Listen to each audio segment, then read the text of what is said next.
Hello, it's me, Rabbi Sol, with Rabbinical reflections for you all.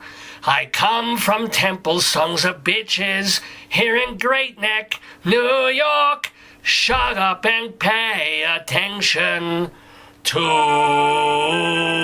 me. Shalom Dammit! This is Rabbi Sol Solomon with a Rabbinical reflection for the week of July 9th, 2017. It is no secret that I love Israel. If I were to make a list of things I love, Israel would be number 3, right after hot pastrami sandwiches and hot Natalie Portman. What can I say? I like sex and sandwiches. But Israel comes third, higher even than my wife and family, who come a distant fourth. And because I love Eretz Yisrael, I have railed many times against those who criticize the country for its treatment of the Palestinians who do not belong in Israel if they don't follow the rules, and against those who bitch that America spends too much money on Israel. Because, Israel's Arab neighbors are such a friendly lot and have done so much good for us. All that said, the past week has been a painful one for Zionistas like myself. First of all, we were reminded that Israeli politicians aren't perfect when former Prime Minister Ehud Olmert was released from prison after serving 16 months for taking bribes. Far be it from me to pass judgment on someone succumbing to the temptation of taking a money-stuffed envelope. Heck, you could bribe me with a stuffed cabbage. But we expect more of our leaders and doubly more of our Israeli leaders. If Israelis wanted to be saddled with a corrupt politician who cared only for himself, they'd move to New Jersey. But Olmert is old news. The new news is the internal fight in Jerusalem over the Wailing Wall. See, everyone can pray at the wall of the Great Temple. They just can't pray together. Men can daven in one section, and women can pray in a smaller area by the parking lot that's also too close to the elevator and the ice machine. A year and a half ago, secular leaders from the U.S. and Israel met with current Prime Minister Benjamin Netanyahu and begged him to create a nook by the Western Wall where gentlemen and ladies could pray together. Not the whole wall, just a portion that would no longer be segregated by sex or gender. Feminists, liberals, Reform Jews, Reconstructionists, and deconstructionists like myself welcomed the compromise. It would keep Israel in the modern era and also make it easier for families and tourists to nag each other in the same place at the same time. So, in 2017, who could object to this? The ultra-Orthodox, that's who. This politically formidable and staunchly conservative group, who were key in keeping Netanyahu in power, will accept absolutely no compromises. Women on one side, men on the other, Caitlyn Jenner in the basement.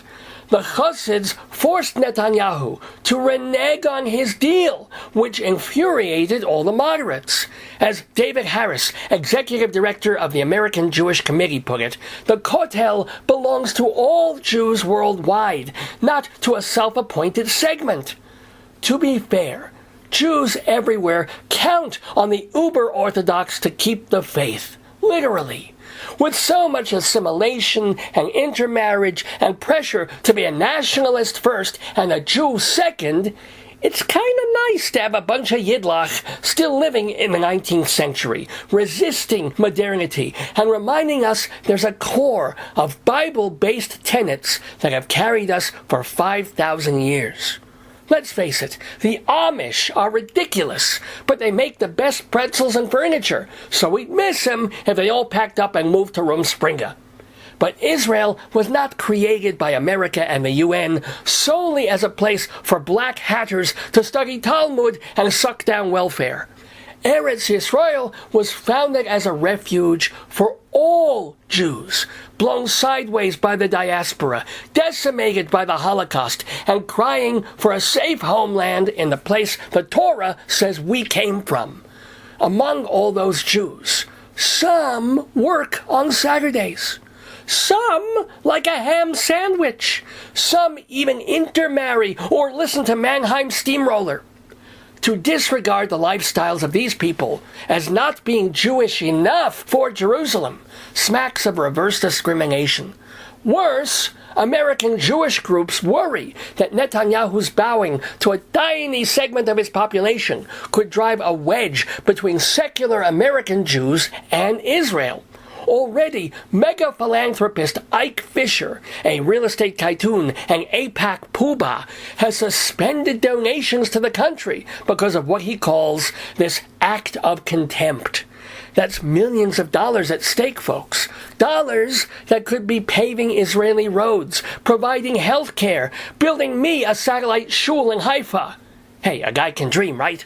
So I must join with other rabbis of my persuasion in objecting to this reversal by Prime Minister Netanyahu and his kowtowing to an obdurate faction, a group so right-wing they make the Tea Party look like SDS. And look, in the grand scheme of things, it's really not such a big deal to ask men and women coming to the holiest place on earth to stand a few yards away from each other. I mean, when you go to the gym, do you share the same locker room? No, much as I would like to. But it's the principle of the thing. Jews are not a monolith. We come in all shapes, sizes, colors, and curves.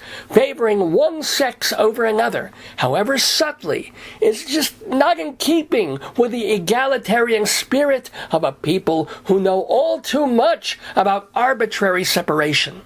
So, Benjamin, Benji, Benihana, do what's right for Israel rather than just for your career.